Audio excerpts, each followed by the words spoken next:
Muraho neza nshuti bakunzi ba Renaissance 5 TV, ikaze kuri iyi YouTube channel.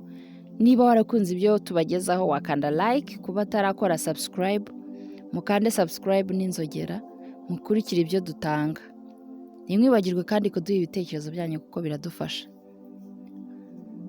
Duherukana muri episode ya 8 y'inkuru ya Andrew, ubwo umugore wa mugabo yamuteraga iwe ashaka imitungo bikomeye, biteye ubwoba, abana bahinze umushyitsi, mbese byari bicika.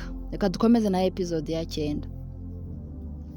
Mugabo yitegereje umugore w'igishongore yari atunze, nako mama w'abana be uburyo amusiribanza akamugira icyo atazi, akamusigura ubwo akarwambara rukamubera, ngo ayo umugabo atemba ajya mu nda. Kuri uwo munsi yasesekaye ku matama yombi.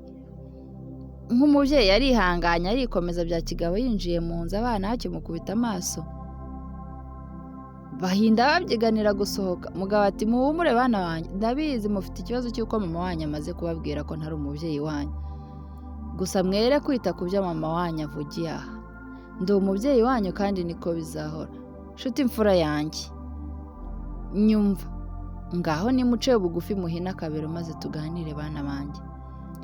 Abana bicaye iruhande rw'umubyeyi bamutega amatwi. Mugabo ati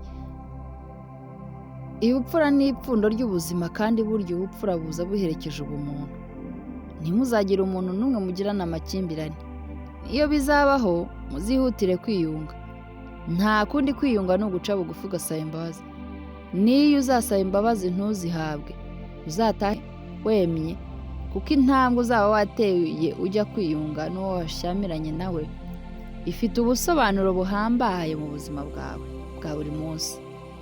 Nubwo abantu batabifata kimwe mu buzima, ntuzumve ko wageze iyo ujya, kuko buri munsi bucya bucyana ayandi. Muri make umunsi ugira ibyawe.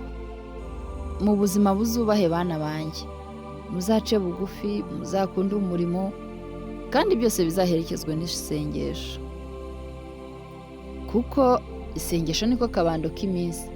Yunga amata. Kenshi mu buzima twumva ko umubyeyi ari uwibarutse agakikira umwana ku kibero cyangwa se agaheka imugongo. Yego nibyo, gusa burya umubyeyi ni ukujije.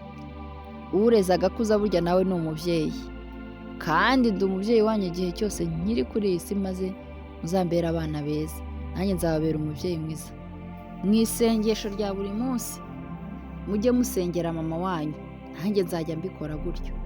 Mugabo yarangije guhimanura abana bose, amarira ashoka ku matama yabo, kwihishira biranga.